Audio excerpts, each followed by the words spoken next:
The topic for today's lunchtime debate is, will big data make policing fairer? I'm going to introduce our moderator, but before I do, I just want to mention that our participants have kindly agreed to stake out pro and con positions on this issue. It's a very complex issue, though, and I don't want to suggest that their positions are simplistic in any ways, but we appreciate their participation in fostering this discussion. Moderating the debate today is Professor Robert Weisberg. He's the Edward E. Huddleston Jr. Professor of Law at Stanford, as well as the founder and faculty co-director of the Stanford Criminal Justice Center. Professor Weisberg's areas of expertise are too many to name, but he's well known as a scholar of white-collar crime, sentencing policy, and the moral dimensions of criminal punishment. He frequently comments on criminal justice in the news media for outlets, including the LA Times and KQED. Professor Weisberg is also a 3-time winner of the Law School's Teaching Award, and I'm thrilled to welcome him as today's moderator. Thank you, John. Are we all on our desk mics here? John, are we all on? Okay. Thanks, everyone. I'm happy to moderate this, and I guess that may be the right term since you're going to hear extreme positions, so it needs moderation. I myself love the idea that we have binary positions, no nuance. We do enough of that in law school. Okay. As you know, this is going to be a for and against debate on the big issue of is big data good for the criminal justice system? So there are two positions, pro or con, and I suggested to our hosts before that maybe there should be a third position, which we'll call the Trump position, which is, no, we don't want big data. We want data that's huge. But anyway, all right, enough of that. I'll quickly introduce our speakers and then quickly explain the sequence. Oh, there am I right? Okay. Starting this way, am I right? Is our own Stanford professor Sharad Goel, who's a professor in the Department of Management and Science Engineering here. His research is about innovative applications of computer science and math to complex public policy problems. And I'm pleased to say that Sharad has already become a very, very welcome colleague at the law school because he's worked with and continues to work with our Criminal Justice Center on a lot of research projects, most recently with our own colleague David Sklansky on a forthcoming article about the Fourth Amendment and big data. So we're delighted to have Sharad from across campus. Next, Dr. Nick Adams, a research fellow at the Berkeley Institute for Data Science, who does research about the interactions between police and protesters to determine which policing tactics are most susceptible to inducing violence. He's also developed software for analyzing the content of large volumes of text for analysis of high-quality data for use in social science. He's the director of the Goodley Labs, where he applies his data analysis techniques to problems that threaten democratic participation. On my immediate left is an old friend, Professor Elizabeth Joh, who's a professor at the UC Davis Law School and has been a visiting professor here at Stanford Law School. Elizabeth is also still affiliated with us through our affiliation with the Stanford Center for Internet and Society. She's a path-breaking scholar on subjects involving police surveillance and law enforcement technology, as well as DNA databases, undercover police activity, and a whole range of issues by which technology interacts with police strategies. And finally, to my left, Dr. to be, William Isaac. William is completing his PhD in political science at Michigan State University. He does research about public policy issues involving the dynamics of racial segregation and intersection of race and electoral politics. He's a research consultant with the Human Rights Data Analysis Group and has studied the potential for predictive policing techniques for studying disparate policing impacts. So we've got an incredibly expert panel, and we're going to have them do initial presentations of 7 minutes each with extremely strict time limits, ruthlessly enforced, not by me, I never do that well, but by John, one of our hosts here. And each person for the initial presentation will stand at the podium. The rest of us can kind of hunker down so we don't interfere. After that initial round, I'll perhaps toss a few questions around, but then we will open it to Q&A. Then we'll have some closing statements, and you should leave this event with a clear sense of whether you're pro or con. Okay, and we're going to start with Sharad, right? You going first? Okay. Arguing for. Okay. So thanks for that introduction, Bob. And I'm going to start by hedging already and say that I don't think big data is panacea. I don't think it's going to solve all the myriad problems that. Can you hear me now? Is it better? So I don't think that big data or this data analytic approach is going to solve all the myriad problems that law enforcement faces. But at the same time, if we adopt this analytic view, this empirical view, I do think there are significant improvements in efficiency and equity and transparency that'll be realized not only by law enforcement, but also by the criminal justice system more generally. So I think we've already started seeing some of these changes happening in at least 3 different ways. So in the first is we're starting to understand how the system functions and are able to in turn make better decisions. So let me give you an example.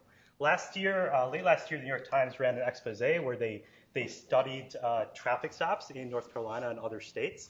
And what they found were pretty striking disparities in the stop rates and the search rates for minorities compared to whites. So what they found is that blacks and Hispanics are stopped disproportionately often.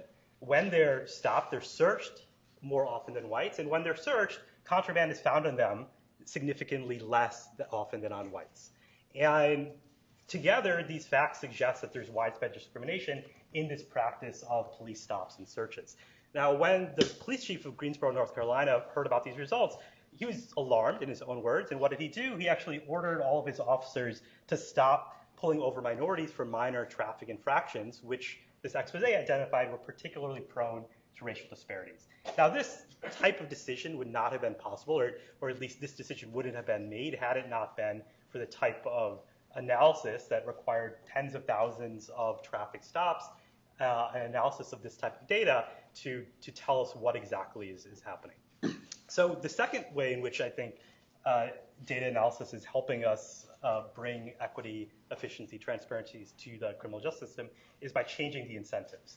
So I think many officers, and probably the vast majority of officers, are trying to do the right thing. They're trying to make decisions that benefit society as a whole. At the same time, when there's this extra incentive accountability, when you realize that your actions are actually going to be monitored, that there is a way to algorithmically go back, to look at body camera footage, to go back and look at the thousands of stops and interactions you might be involved in, and that type of accountability is just being run all the time in the background, I think gives people a push for just being more conscious about the decisions they're making.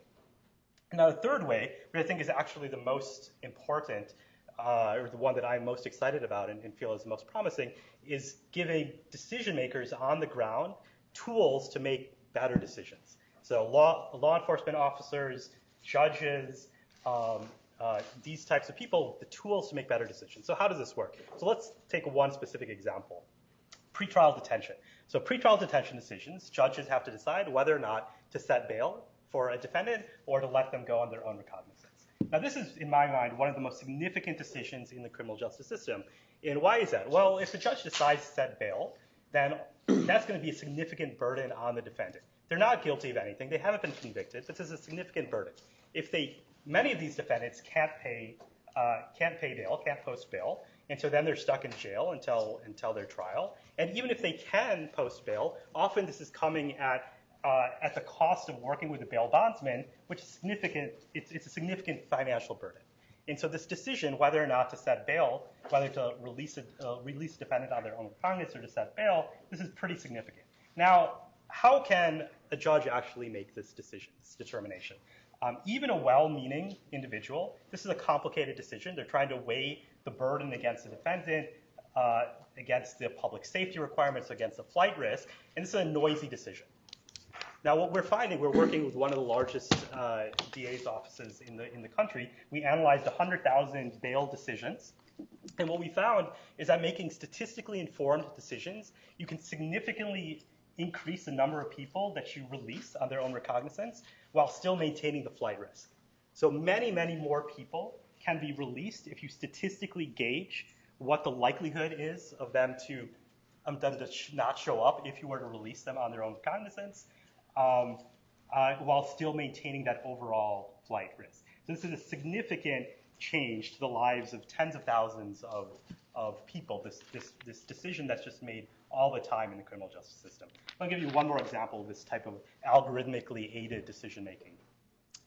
In New York City, stop and frisk, this controversial policy has been recently curtailed. And the idea is that officers have to make these real-time decisions on the street, determine who should they stop, who should they question, who should they potentially frisk. And I think, even well-meaning officers, this is a difficult determination to make.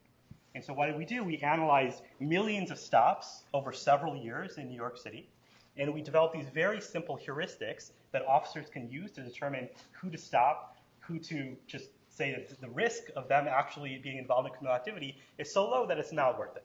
And what do we find? We found that one of the primary reasons for making these stops is criminal possession of a weapon, suspicion of criminal possession of a weapon. We found that you can make 6% of these stops, 6% of the stops, and recover the majority of weapons that you would have found had you make all of these hundreds of thousands or even millions of stops. If you make 50% of the stops, so half of the people that you would have stopped, you just don't stop them anymore. If you make these statistically informed decisions, you can recover over 90% of the weapons that you would have otherwise.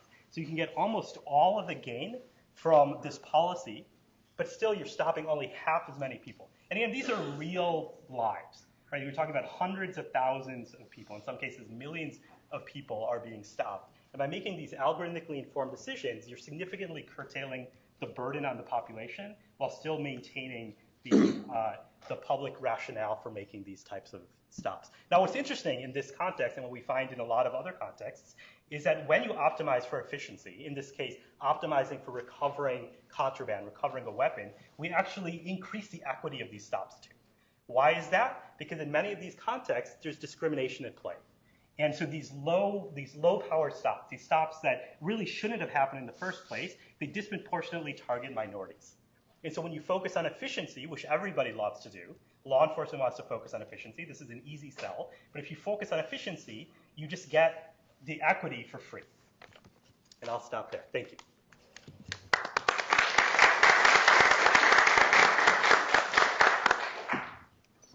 Oh, do we do two pros? Are we doing two pro, two con, or Walter? Okay, so our first speaker on the con side will be Professor Joe. Okay.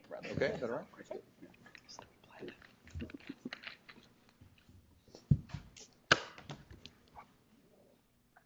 So thank you for having me talk today. I'm supposed to talk here about the con side of big data policing. I'm going to focus on something slightly different than the presentation that was just given. I'm more interested in the use of the application of artificial intelligence to huge amounts of data sets to develop criminal suspicion that's relied upon by the police. So there's sort of three main points I want to, or problems I want to talk about right now. I'll call them the black box problem, the hidden discretion problem, and the mass surveillance problem. So what do I mean by each? When I talk about the black box problem, what I really mean here is that big data programs rely on computer algorithms to produce inferences or predictions about places where crime might occur and people who might be deemed criminally suspicious. So for example, a big data program called Beware mines billions of data points, including property records, social media posts, and commercial databases to assign a threat score to a person who the police might be interested in. So we generally don't have access to these kinds of programs, and by we, I mean the public. And even if we did, it's not clear we could figure out why the program is producing the results that it does. Of course, we're all surrounded by big data all of the time. The last book you read, the last movie you selected was because of some nudge by big data. And Amazon is never going to release its proprietary algorithm to tell you why it suggested you should have bought this book rather than another. And even if you could see it, it's unlikely you could figure out, why you knew what you knew. So what happens when the police adopt that kind of approach? Well, I think when the police adopt these kinds of approaches, they raise basic questions about process and justification that we normally expect out of law enforcement agencies when they make these kinds of decisions. So that's the black box problem.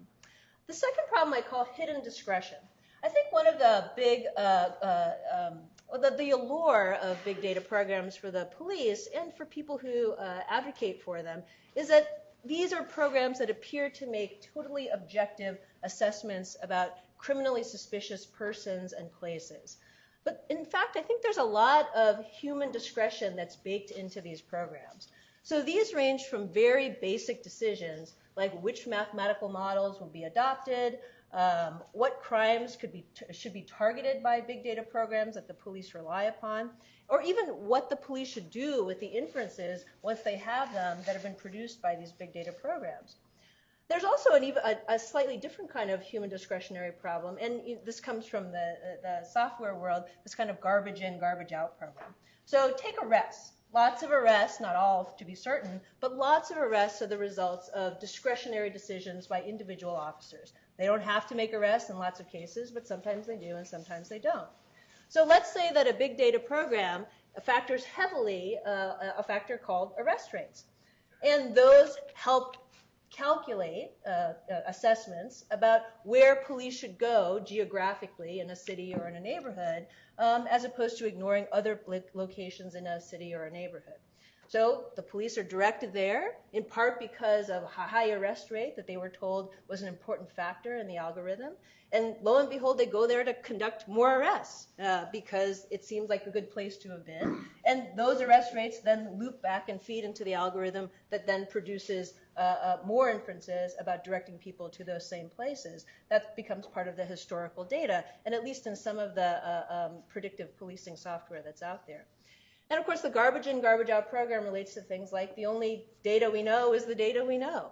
If an algorithm factors heavily into things like reported crimes, that can be affected by a lot of things that have to do with human discretion.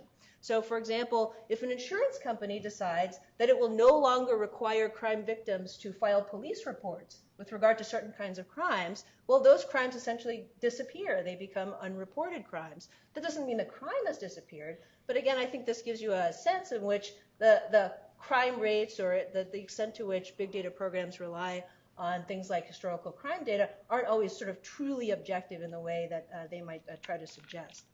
And a third problem, what I call the mass surveillance problem, I'd explain this way. So in traditional policing, the police have lots of decisional freedom about what they can look at, who they can investigate, where they can go, so long as they stop short of what we typically think of as a Fourth Amendment search or a seizure. They can look and watch as much as they like. But traditionally, the practical restraints have been such that the police can't look everywhere and they can't go everywhere. They simply lack the human resources to do so. With big data policing, these programs that can collect millions and billions of data points by watching things like social media posts, commercial databases, looking at people's credit histories, et cetera, that explodes those traditional constraints. And it permits the police to watch and perhaps suspect hundreds, maybe thousands of people at a time. And this, I think, even if police stop short in most of these cases of actually interfering in a way that we typically think of, in a way that the Fourth Amendment regulates, that has the potential to do things like inhibit free speech and to impact perfectly legal but perhaps unconventional behavior, and to impact how people come together, particularly as facilitated through social media for political protest and so on and so forth. So in closing, what I want to say here is I think the real danger with big media and the kind of romance of it is that it kind of suggests that it's going to be a kind of silver bullet to address a lot of the problems we've had in policing thus far. But what I want to suggest is even as the police adopt these new technologies, sort of the age-old problems of human discretion, bias, and transparency are still with us, and it still remains incumbent upon those who watch the police to make sure that those values are being respected. Thank you. Thank you.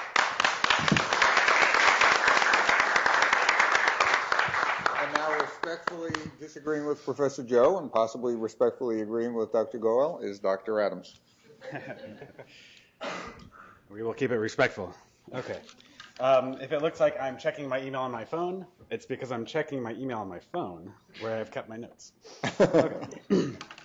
So the question is, will big data make policing fair? And we've just heard an argument that not necessarily. If police have all this big data, they may use it to do the sorts of things that police like to do anyway, without necessarily much respect for citizens and their particular rights. But I want to talk to you about a version of big data policing where actually big data is used to both for the benefit of citizens and for the benefits of police. A type of big data policing where the big data can help police be safer, but also kind of to some extent capture police practices in a social scientific lens where we can see what they're up to and help them do a better job of being better police with the communities that they are engaged with. So let me give you an example about how this might work. I have a friend whose husband is a police officer, and he tells me that when he stops a police car, or when he stops someone on the road, he doesn't know when he walks up to that car whether he's going to get a gun in his face or whether it's going to be just like some nice grandmother. So there's a couple different ways I want to talk about bringing information to bear on policing. And the first is that if police on the ground can have the information they need in real time when they need it, they can have an assessment of the sort of person that they're going to be dealing with. We need to make sure that information flows incredibly well to police so that in all of their real-time interactions, they know who they're dealing with. When they show up to a house, they need to know that there might be a child at that house. If it's 5 p.m., the child is probably home. There might be a dog in the house. And in too many cases, they need to know, you've got the wrong house. So first, when I talk about big data, I want to talk about the idea of having the right information, timely information. But also when we have concerns about big data, it's somewhat warranted because we don't necessarily have the right big data or rich enough data. We might have a lot of data, but we might not have the best data. I'm going to talk a little bit about the work that I do at Berkeley and the work that other folks from Stanford and Berkeley do to bring more kind of social scientific analysis to the large sets of data we have about police encounters. So I'll use my work to start. I look at interactions between police and protesters. And if you look at the going research in sociology and political science that looks at how police interact with protest movements, you would probably conclude fairly that we don't need more big data because it's just producing erroneous results.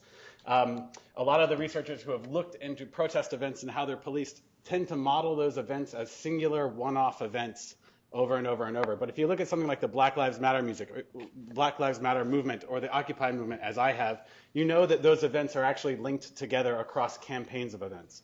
And what these other researchers haven't done yet, because big data practices weren't as far along as they are now, they weren't able to look at the interactions, the actions of a police doing a particular thing to a protester doing a particular thing to police that happen within those events. And so when you have poor data, when your data is not rich enough, even if it's big, you can draw erroneous conclusions. I want to grant that point. But we're at a point now where actually we can do a better job with the data we do have. So in my research, because I built these tools for text analysis, we're able to look at thousands and thousands of newspaper articles about the Occupy movement and understand not just what's happening in a singular event, but how those events are linked together, how the interactions between police and protesters during those events play out, and then how across these different temporal levels, from inside an event to across a whole campaign to across something large like the Occupy movement, you can see how police behave differently towards a movement in different cities based on what's going on politically in that city, based on the capacity of that police department,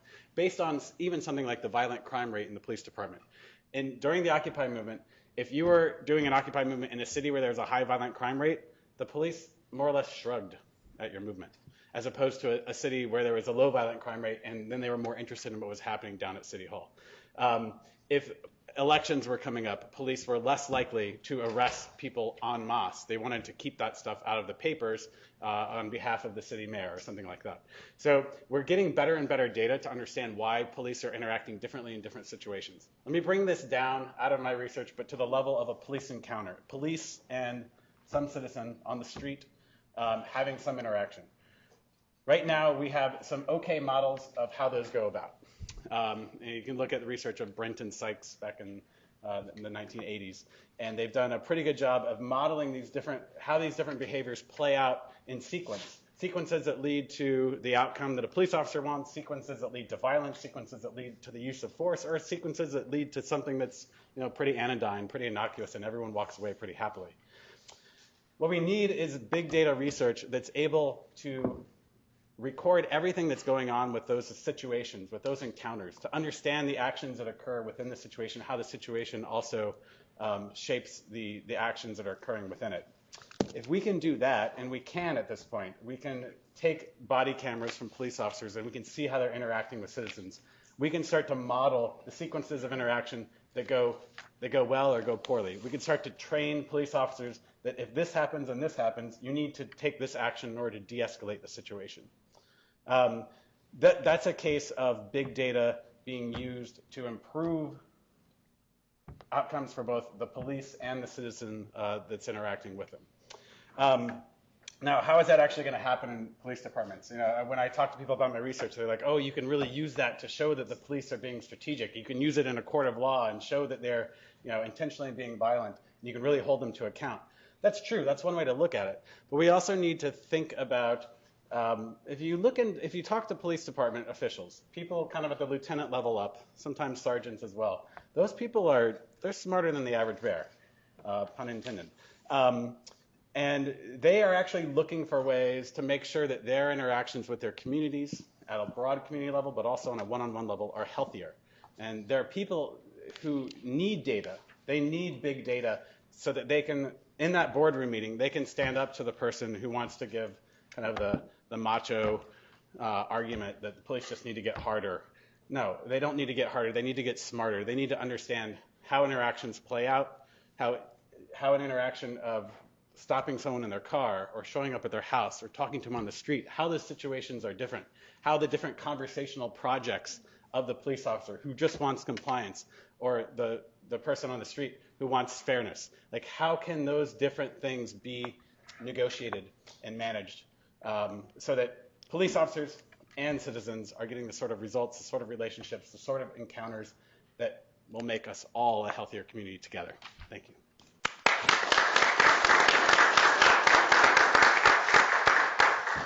And William Isaac will now present, and I believe we're going to see some data on the board, right?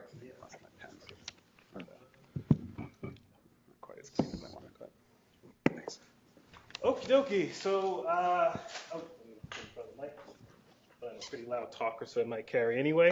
My name is William Isaac. I'm a doctoral candidate at Michigan State University, and I did this project along with my colleague Christiane Lum, who is the lead statistician at HRDAG, the Human Rights Data Analysis Group. And I think going into discussion about big data and its role in policing, I think it's healthy to start with a discussion of what in the world we're talking about, and to make a very important distinction. When we talk about modeling has two primary components, a very simple breakdown. You have an algorithm, which is the statistical procedures and techniques that you're using to extract insight, and you have data, the hard-coded raw materials that you're using to analyze. And I think a lot of times the debate about predictive policing focuses on the algorithm. Is the algorithm biased? Is the algorithm wrong?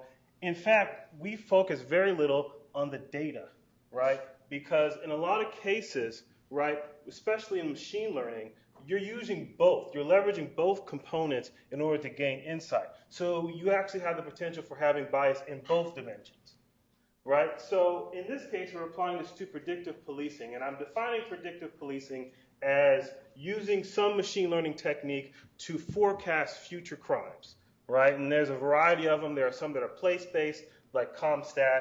There are some that focus on looking at specific individuals that might be, likely to commit crimes in the future, like the heat list in Chicago, right?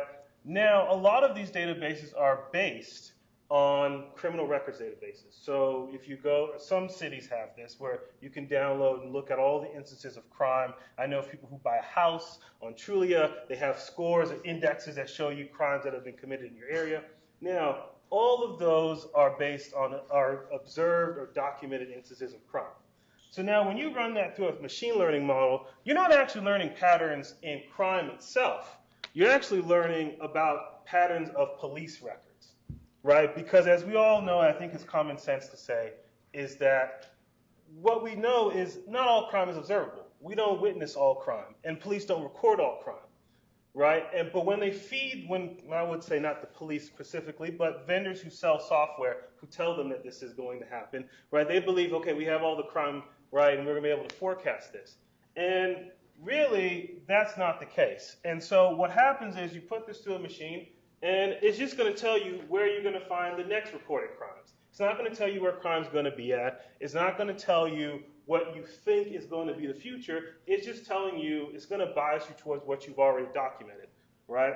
Now, in some cases, this might actually be useful, right? You know, if there's a crime hotspot, there's likely going to be crime in that place. But my concern is that there's actually a cost to this, right?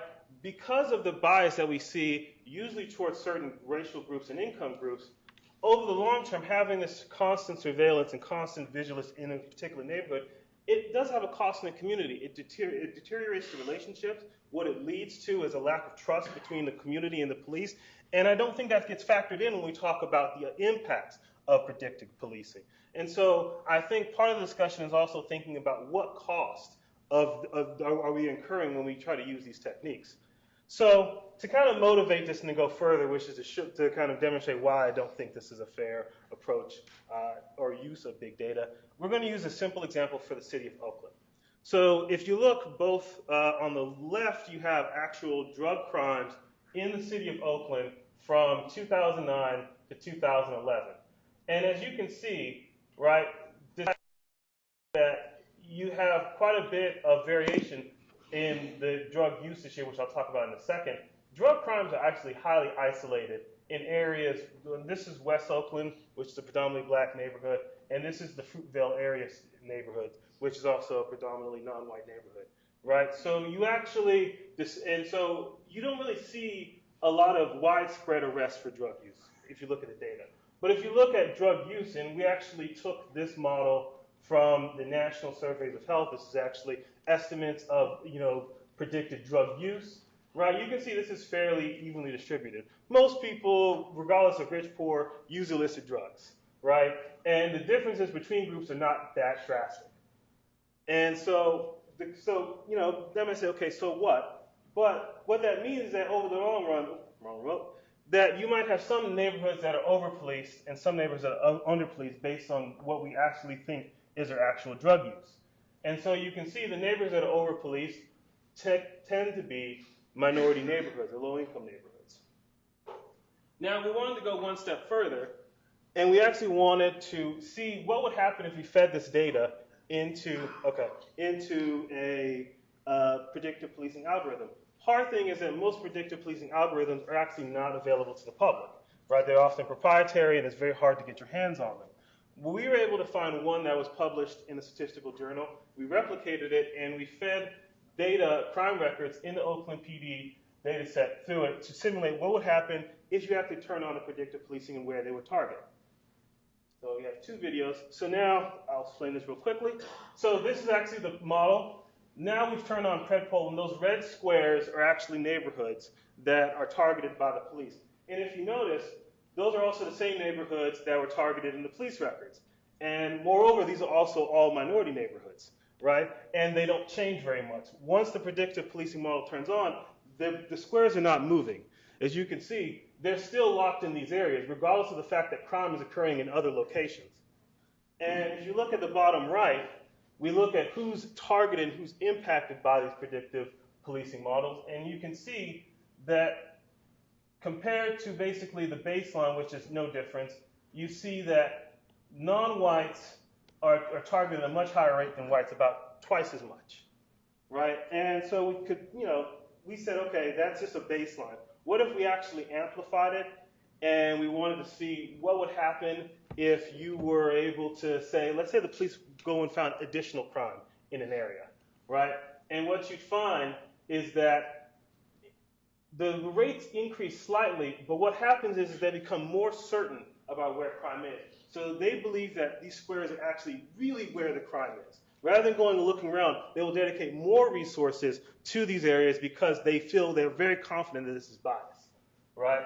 And so this is why I'm very skeptical of the idea that somehow this can be fair. And I should also note that Predictive, the algorithm that we replicated, believes that their model is the most conservative model possible for predictive policing because it actually doesn't factor in race or other demographics. But as you can see in the data, that because the bias already exists, it just feeds into the model and creates the bias that we intend to see usually.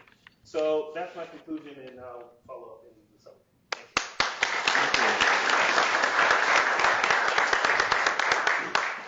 If this is still okay with the time, I'm going to exercise chair's privilege to ask extremely quick questions, and one hopes elicit very quick answers from our 4 great speakers, and then, John, you can tell us how we will distribute the questioning thereafter. First question for Sharad. Let's assume we are convinced that there would be much greater efficacy in every sense of the term if we reduce the number of the stops. There'd be much less harm in all numbers of ways, and we'd get more bang for the buck, if you will. I wonder if you could say a word about how you reduce. Is the assumption that if you train police officers in your evidence-based practices, they will necessarily be making fewer stops?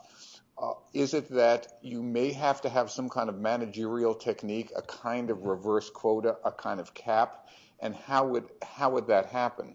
How do you get from too many to the right number? Mm-hmm. Yeah, so I think it's a great question. And there are kind of 2 components. So as statisticians, as computer scientists, what we can do is build tools for officers to make better decisions. At the same time, there's a policy choice that the police chief, that the mayors of these cities have to make as at what point do they want to say this person is suspicious enough to stop.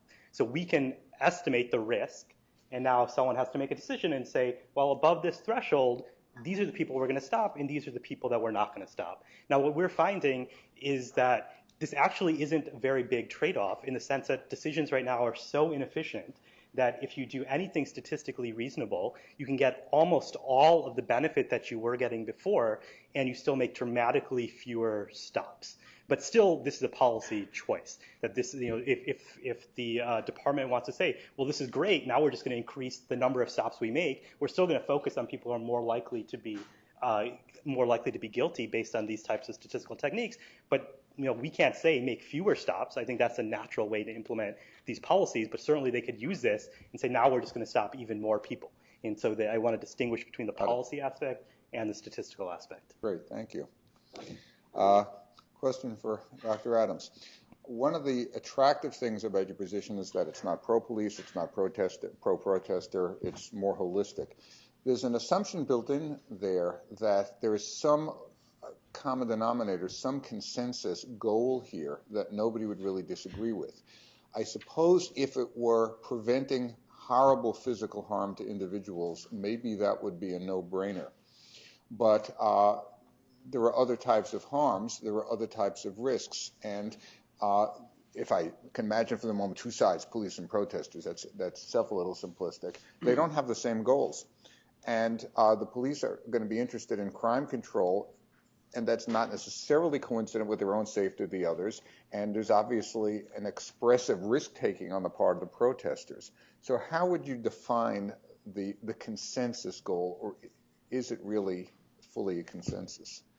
Well, I don't know that we have to define a situation where the police and the protesters say, yes, let's hold hands together and move towards this particular goal. But we can definitely say, if police have these interests and protesters have these over here, there is something closer to the middle ground where there's a compromise and no one ends up bloodied, and police officers don't end up in the courthouse for doing something terrible, and protesters don't end up in the courthouse and then going to jail for something.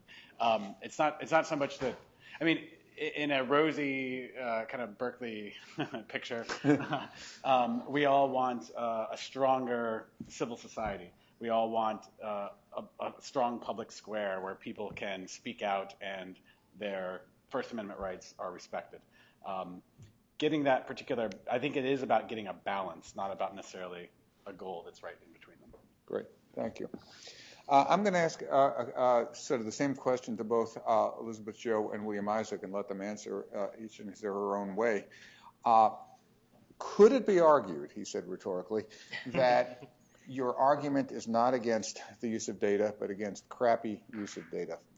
That is to say that, and that what I hear from you is self-reinforcement, the concern about self-reinforcement of assumptions or self-reinforcement of selective and possibly biased, consciously or unconsciously, early sources of data. So I, who am not a technology or stats person in any way, say, but wait a second, wouldn't a good model be relentlessly and perpetually self-critical and self-correcting?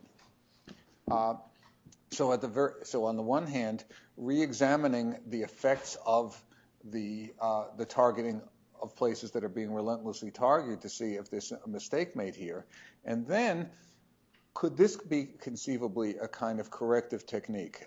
And that is, and this may be more focused on the geographic distribution that William is talking about, require police to be targeting more resources to the places they don't usually target.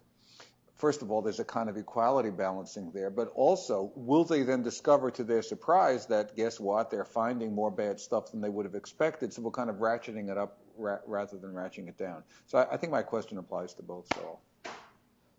Well, so my initial reaction would be, I don't think it's just crappy data, but I also think it's the incentive structure that police departments have on top of the crappy data, right? I think it's like the conditions that you would need to have to force them to say, you know, hey, we need to maybe reevaluate where we're targeting, would be predicated on, well, maybe our arrest rates are going up. I mean, our crime rates are going up. We need to change something. If they're getting arrests, if people are getting promoted, if the system seems to function, there's really no incentive to change your analysis approach, right? You're getting the results you want.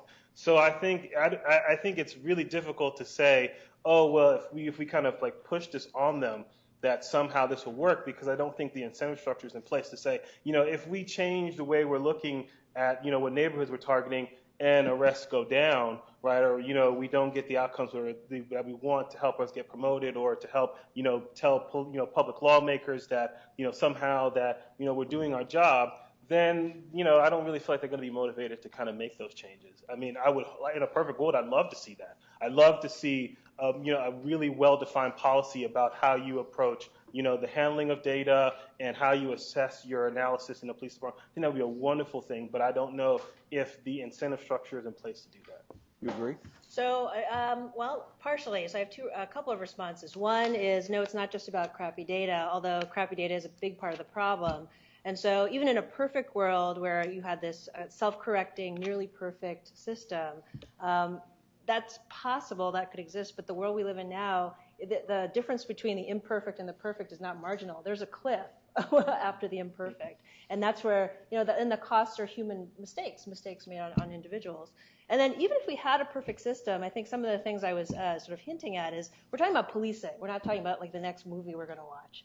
So, you know, in that context, I think one of the biggest problems that's happening with these new, whether it's predictive policing or social media analysis, it's secrecy. And even in a world of perfect data and perfect algorithms, you know, democratic policing needs some accountability. And I think the ultimate question about any technology, not just big data, is who controls, the political question is who controls the data, right? Who has access to the data? Who controls the data? We could be talking today about big data or body cameras. We can produce as much data as we want. But as long as we don't have ready and I mean the public, have sort of ready, open access to that data, it doesn't matter how perfect the program is. Right. Yeah. Thank you. I believe we will now open it to public accountability. As we call for. Questions? Okay. Professor. Hi. I thought this was absolutely fascinating. So I want to put aside the crappy data for a second, too, and think about a world of perfect data. I loved, Professor Goel, your tool analogy, because it seems to me when it comes to data and policing, data is like a tool. It's like maybe a faster car or a taser or something like this. If it's crappy, the taser can blow up and kill everybody. We don't like it. But if it's a good fast car or a good taser, how does that move in police departments? We don't know. Maybe the faster car can help victims. Maybe it'll just run down more people. Maybe the tasers will stop police from shooting. Maybe they'll just be tasing people all the time. So it seems to me what you need is data about data. So in other words, you need to look at the police departments that are using data programs, have some normative framework of what you want police departments to look at, and then do a data about how this data moves in the world, whether it is making police more or less accountable. So have some sort of meta-analysis of the data. Comments from anybody? And I completely agree with that sentiment, and also with Elizabeth and William's comments that right now the state of affairs is not great, and it's hard to understand what algorithms. It's hard to get access to the algorithms that departments are actively employing right now, and that's completely unacceptable. That we can't, if we don't know what departments are doing, then how can we possibly evaluate whether this is good or bad? But this, I don't think, is a fundamental problem of data analysis. I think it's the way that we're using data analysis right now. And I completely agree also that the incentives are not set up. I mean, why does a police department want to open up its algorithms? And in their perspective, in a very myopic sense, it just opens them up to the downside. They're worried, well, they took this half measure, and now someone is going to realize that they actually took a half measure. But my sense is if we require them to be transparent, then that creates the incentives to actually go the full distance, to take these complete measures, to take care in designing these algorithms and leveraging the power of the community, of the academic community, of the public at large to evaluate these types of approaches and make them better. Can I jump in for a second? Yeah, I think that's a great point. And I think another additional fact here that's I don't think widely known about that should be is that these are actually private marketplace products that police departments buy. And even if we could force police departments to disclose their data, very often they can't because the company says their algorithm is either a trade secret or they've made the police department sign a non-disclosure agreement. So it's actually a much more complicated question of a new world in which law enforcement agencies are they're consumers in the marketplace. And in that sense, the transparency question isn't as simple as knocking on the door of the police station asking for the data, because very often they're sort of confined by intellectual property. Can I just ask a question related to this? And that is, a lot of the concern is the secrecy associated with proprietary information. Let's assume we are willing to have big government here. Is it inconceivable that government would say, we're letting out a contract? One of the things we're paying for is your waiver of some of the secrecy of your information. We will pay more for it because we think there's public value and transparency. Does that simply never happen in the government buys technology marketplace? In credit reporting, we have these types of fairness and credit acts. I think wouldn't that have to be legislated? I don't know if I mean, maybe in a perfect world you could have legislation that would mandate that. No, that's exactly I think that would be a really great step. But I think part of it is just the opacity of these techniques. I don't know how much the layman actually knows or is aware of predictive policing systems. I think with credit scores, because it impacts your day-to-day life and impacts your employment opportunities, there's kind of this public demand for having some transparency. But in policing, I think they might be a little bit, activists might push for it, but I don't know if the general public is aware of it. So the public wouldn't push for it, and a legislature would just have to demand it. Yeah. I think you would have to have actors who would step in and say, this is something we need to do. Maybe you could have like a regulatory body, because I know a lot of these grants are actually given by federal agencies. I think the Department of Justice usually funds this kind of grant to go and do these programs, and I think the National Institute of Justice. They've tried to do some studies, they've tried to do some of these things, but this is still relatively new. So. I just find it funny that since a lot of this concern is about big government, where's the big government when we need it? Anyway. Mike? One, I think that the contract can be, just a contract can say this transparency is required for any bidder. What I'm worried about is the multiplication of the societal prejudices in the policing. If the data is perfect, then the policing algorithm is going to say police the areas which are more cost efficiently policed. So you're going to get more police in, say, those high crime districts, if it's really true high crime. And therefore, you're going to get more reporting of the social groups that have high crime, more police in that, more suspicion of police. So inherently, these algorithms, even if they're perfect, even if they can get rid of the implicit bias, etc., will augment the social situations and prejudice. True? And this is where I question of the people who are critical more than the people who are supportive. Well, I think the cynicism in me would say yes. I mean, I think even with perfect data, right, I think, like I mentioned before, the incentive structure, right, I think police want to go, especially if, I know, for example, I will use a real life example. So I know in, I think, 2010, I think the New York Times posted a series of like secret tapes that had been recorded about the NYPD and their ComStat program.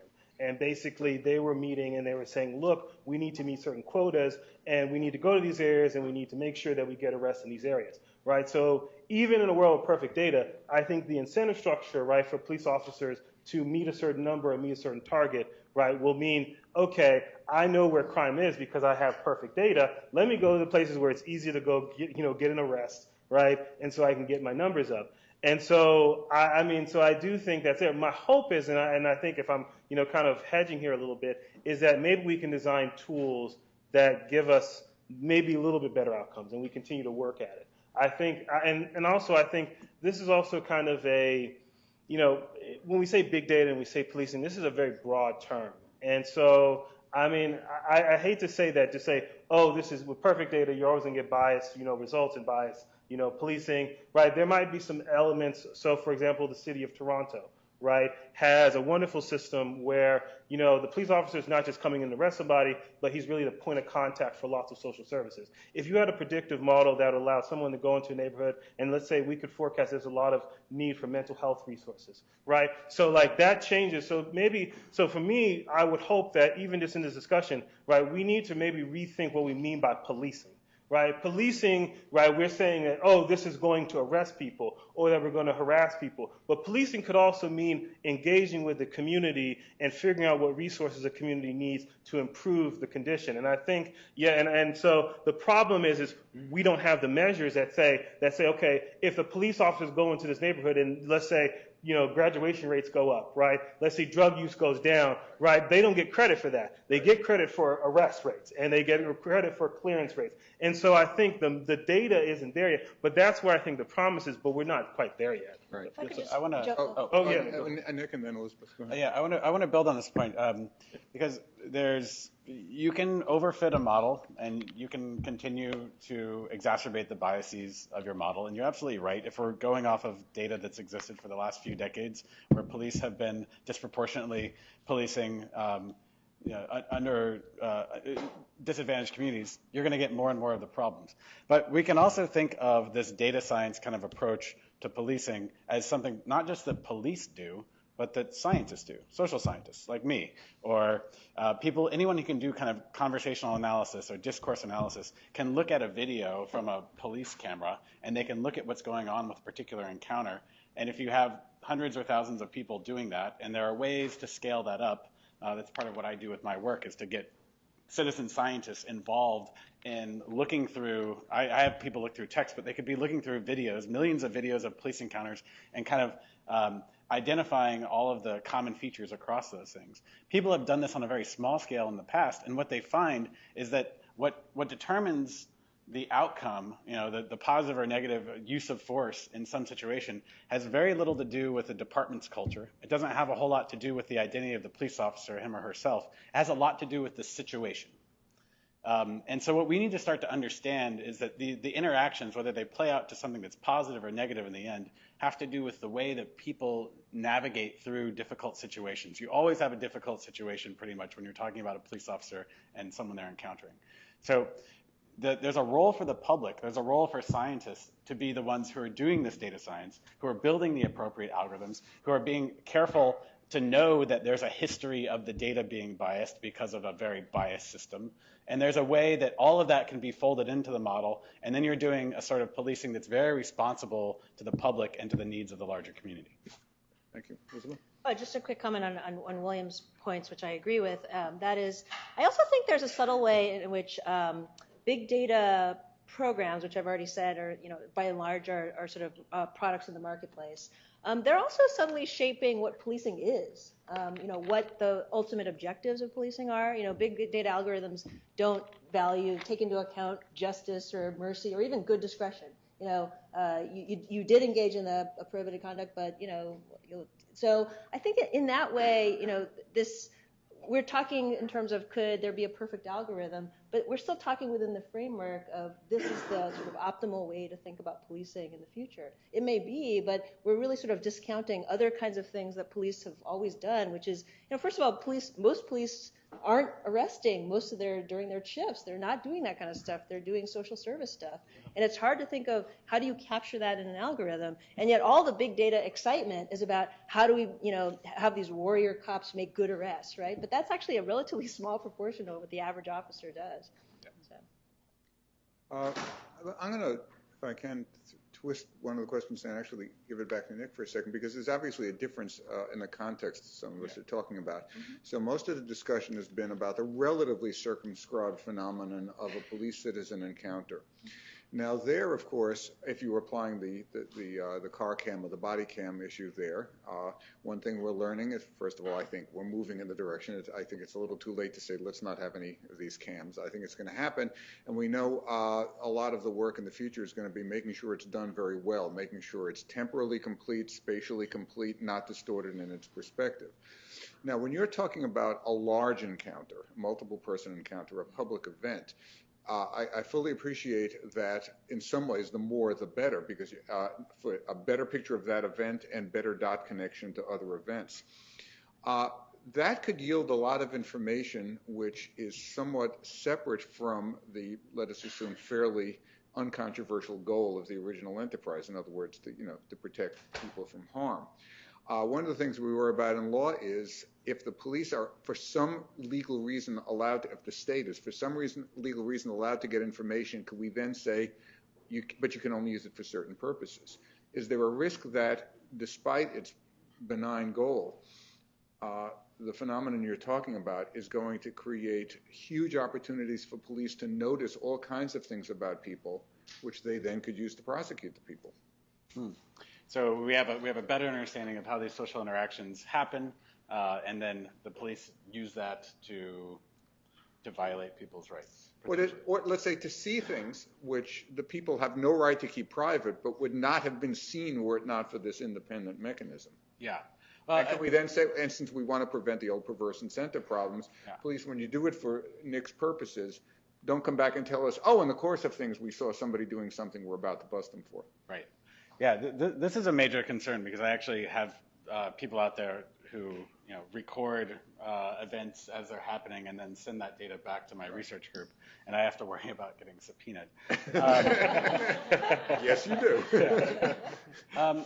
It's a big concern, and I try to think about these things in a very futuristic way, partly because the president's so dismal and depressing. But I hope we move to a society where we can basically. We have enough surveillance of ourselves, but we actually have kind of the power to surveil ourselves that we can see what we're up to, see where we're making mistakes, where things lead astray, and also kind of get rid of some of our hypocrisy in some ways. And we're moving that way on, for instance, the drug war. Like in another 10 or 20 years, gosh, I hope so, we won't really have these drug wars anymore. And what that actually buys you if you're law enforcement, I'm not too upset if the NSA is in my phone, as long as they can't see my text to my drug dealer, hypothetically. I'm from Berkeley, but that's not how I get my drugs. So we might move to a society where we aren't constantly trying to prosecute one another, and it's really my view on all of this is we have to think about like how are we behaving towards one another, and these police are just kind of agents of the society that we've created. So how do we create a society where we're all like pretty relaxed with one another and trying to make sure people aren't harming one another, but we're not invading people's privacy to prevent them from doing things that they want to do for their own time. Yeah, it's a big question, but we need to really take a look at who we are and kind of quantify it and figure out what are the different sequences that lead to positive and negative outcomes. Thank you. Further questions? Okay, you have your closing statement. I was told that we didn't have time to have a vote on the proposition, but maybe I'll ignore orders and we'll have a 1 second yes, no nuanced, consensus. Final observations. Okay. Well, I think this was a great discussion, and I think it's clear that we all have pretty subtle views on it. But one thing that I want to make clear is that this notion of perfect data, perfect algorithms, it doesn't exist. right? Algorithms are not moral agents. I mean, these are tools. People are using these things, and they can use them in better ways or worse ways.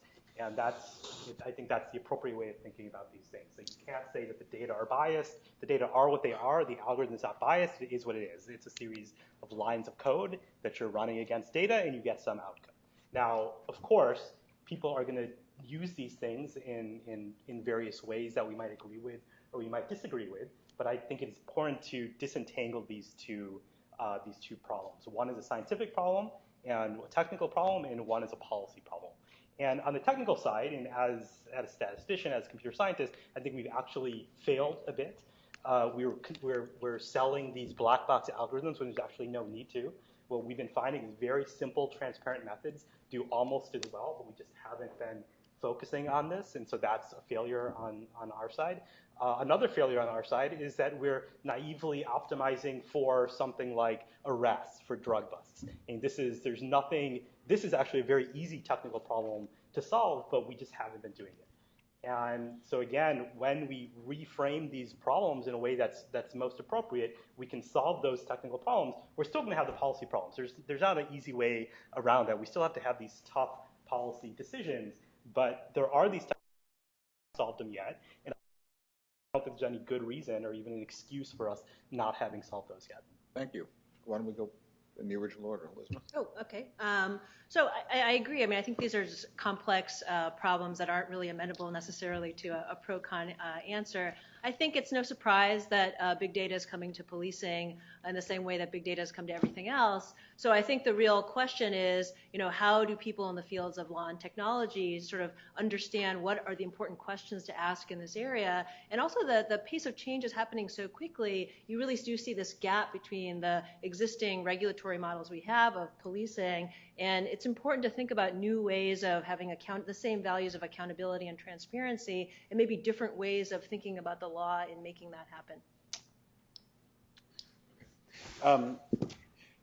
I just want to say that I think the problems of black box algorithms, of this hidden discretion and the mass surveillance problems, I think they're all real problems right now in the present. And because we have this technology and we have, particular police chiefs and people high up in police departments who are like, let's use this technology to do what we've always been doing. That is a problem. And if that's the only thing that big data policing can ever be, then I want to move to the other side. But I think it can be something different. So I want to think about the few progressive police chiefs in big progressive cities across the country. And I want to think about how we can support those people, because they don't want to have the same problems in the same neighborhoods that they've been having for decades. They don't want police to have targets on the backs in their city. They want a city where it's pretty healthy, everyone gets along pretty well. You have the sort of problems that come out of all human drama, like someone's going to have a fight at their house, or someone's in a tough situation economically and they're on the street corner. Some of that stuff is going to happen. That's the sort of thing when you're in an environment where the police and the city and the communities get along very well together, there's still going to be some human problems. But we can absolutely do better. We can absolutely do better by gathering more and more rich data to understand how the cops on the ground are getting themselves in trouble or not. And what does it mean to be a good police officer, to be someone who's a good public servant? We almost laugh and chuckle at this idea that police officers are public servants. And it doesn't have to be that way. We can actually get something more like, the social worker on the street. And we can move in that direction as a society if we choose to do it, if people in the academy, in law schools, the public at large, decide that it's going to be our job to make these relationships better. Before I give William the final statement, I just want to say something provoked by Nick's remark. I think most people who study criminal justice agree with you that there are great police chiefs around the country. And one of the ironies is that police chiefs, just because of the way American history has evolved, but also because of the relative transparency of what the police do, police chiefs are used to being studied, used to being researched, and good police chiefs welcome research. But then there's another area we haven't talked about, the big, mysterious box, prosecutors. There's the real fantasy that we're going to get data, identify data, be able to analyze data, and all these very hopeful things apply to that situation. So think about that. Anyway, Mr. Isaac. Yes, so I agree with everyone on the panel. I think, surprise, surprise. I do think big data is coming to policing, and I think it's going to reshape how we think about criminal justice. And I think, it can be, a really bad thing, or it could be a really great thing. And I think we really have to shape the debate. And I think one of those is acknowledging the faults of using bad data and what outcomes that leads to, and who bears the cost of that. But I also think to this other side is that if we have a debate of what policing should be, what our goals should be, and what tools we can create to actually get the outcomes we want, I think that's a wonderful opportunity to really evolve what, for the past 50 years has been like, we need to increase arrests, we need to, lock up people. But I think, I think even in general, that mindset is changing, of having really high numbers of people incarcerated in prison, right? We want to do something else, and I think data can help facilitate that change, getting people the services they need, getting people the resources they need, and so we have more vibrant communities as a result of policing, rather than a lot of conflict and a lot of disagreement. So I'm very optimistic about it, and I'm really glad that there are a lot of people here in this room and on this panel that are thinking about this issue. Well, this panel has completely failed to offer us clear, simplistic, diametrically opposed positions. And although I believe this program is being taped, it's not going to sell on cable news. But if you role play for 10 seconds, if you were one of those focus groups on Fox News or something like that, and you're only given one choice, yes or no, how many fear big data? How many don't? How many like nuance? Okay, fine. Thank you for these great presentations, everyone. Yeah, okay.